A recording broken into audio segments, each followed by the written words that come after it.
All right, guys, here's another video. And this is really geared toward just trying to understand the process of construction. But typically when you see a house like this, we're doing the framing. As a matter of fact, the guys, they came in and started doing the, you see how this stuff is blowing in the wind? I had to stop them. I had to stop my house wrap guy because we needed to have a sheathing inspection, which the inspectors have to check to make sure that there's enough nails that's holding the sheets, the plywood or the OSB sheets to the studs.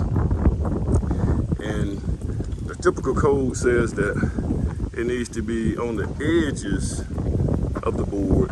It needs to be 6 inches on center, and then everywhere else in the middle of the board, it needs to be 12 inches on center.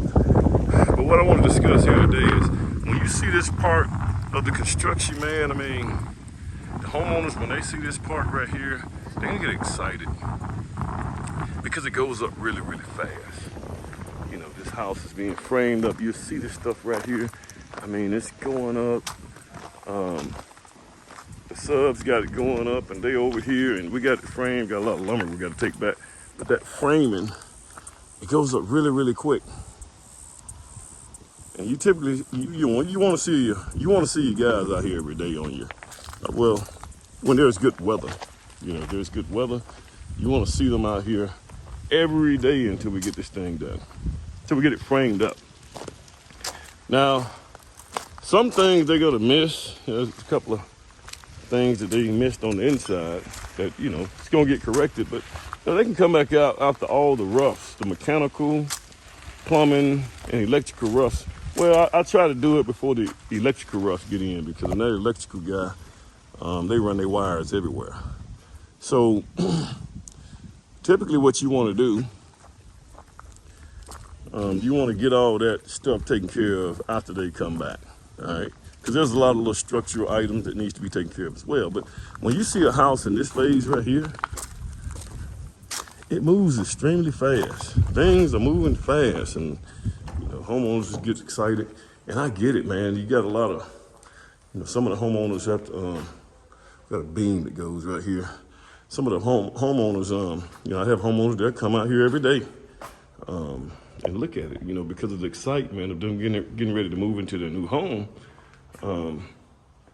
But when we get this thing framed up and we start to get to the detail things like the, you know, the trim work, you know, the trim carpenters come out and start putting the moldings and things like that, and setting the doors and drywall and paint, and, you know, very tedious things like, you know, tile, when your tile guy gets in. And guys, these houses slow down dramatically. Now, mind you, the things that happen on the outside of the house, in most cases, don't have a lot of bearing on the thing that happens on the inside. So you can kind of, you know, if you got to get the brick and stuff like that, you know, those things can get done. But it's the inside that you got to get. Got a lot of hangers here. You got to get that inside done, or that inside finished up. That's where the most meticulous stuff happens. It'll start happening on the outside when you start laying brick, and, you know, once you start painting brick. But, you know, there has to be an understanding. I get it, man. You know, and now, guys, it's really taking a job like this. Back in the day, this is about a 4,500 square foot house. You know, main level garage. A house like this right here, a main level garage on a basement, it would probably take me between 7 to 9 months to build. Guys, regular houses are taking almost 11 to 12 months, and sometimes even a little over a year to get done. And the problem is that we don't really have access to subcontractors anymore. Subcontractors are far and few between, and the subcontractors are stretching themselves thin. When I say subcontractors, I'm saying people like your sheetrock guys, your brick masons. Oh my God, don't try to go find a brick mason. You know, I had a site, heck, I had 2 sites to sit for at least 2 to 3 weeks. One of them said a month. And I was working on trying to get the brick mason. Couldn't get a brick mason out there. You know, because they stretch so thin. And just because you don't see anything actually happening on these houses when they're being built, don't mean that, you know, the builders and the superintendents and the, you know, in the background, they're in the background working extreme, you know, they pedal to the metal, you know, because you got to get up and call these subs every day. I spend about 2 hours, I call it windshield time, even when I'm going from site to site. I'm calling different subs. Hey man, did you show up? Did you show up? Did you do this right here? I got cameras where I can see things. And so, you know, and this is these sites are not the sites, when you're building these sites, you don't want to just turn these things over to your subcontractors. You don't want to just give it to them and just, hey, y'all just, I hire the framer, just let the framer do what he do.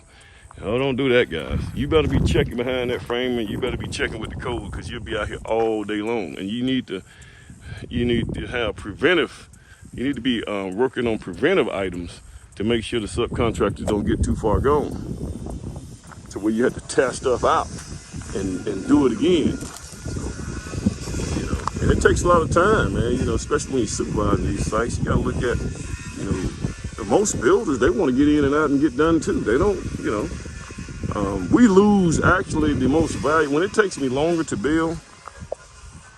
If it takes me longer to build something, more than I anticipated, I lost the most valuable item, in my opinion, the most valuable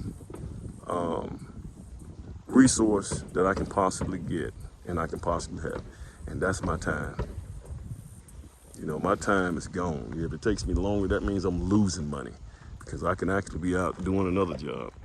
But guys, you guys think about that. You know, when you're building, times are starting to take a little longer to do these things now. And I get it, man. You know, you got interest rates piling on people. Homeowners get excited. And another thing homeowners have to make sure they don't do, and don't engage with the subcontractors when they're you know, when they're out here working. Homeowners should, you know, make sure they don't engage and try to do side deals and tell the subcontractors to do certain things, because these subcontractors, a lot of them struggle with the English anyway, and when they get confused, you know, when they don't know what to do and they get confused, I mean, it's going to take us longer to do things now, you know, because people don't really know what I have these guys actually working on. I may be having them working on something just to get the inspector to see what the inspector needs us to do and get those items taken care of. Like in this particular case, I had to have the guys, I had to stop the house wrap because I had to have the guys to come over to put some more nails in the basement. You know, because the inspector said, hey, you know, there's not enough nails, and I didn't catch that. So there weren't enough nails for the sheathing going to the studs. So, you know, when I told my guys to do that, you know, the homeowner had told them some more stuff to do, and the guys didn't do the nails, and I couldn't get my inspection. So, you know, we gotta have one. You know, military call it a chain of command. You got to have one guy that kind of, you know, and everybody needs to operate so we don't miss anything. Everybody needs to operate accordingly, you know. That's another video. You guys have a good one.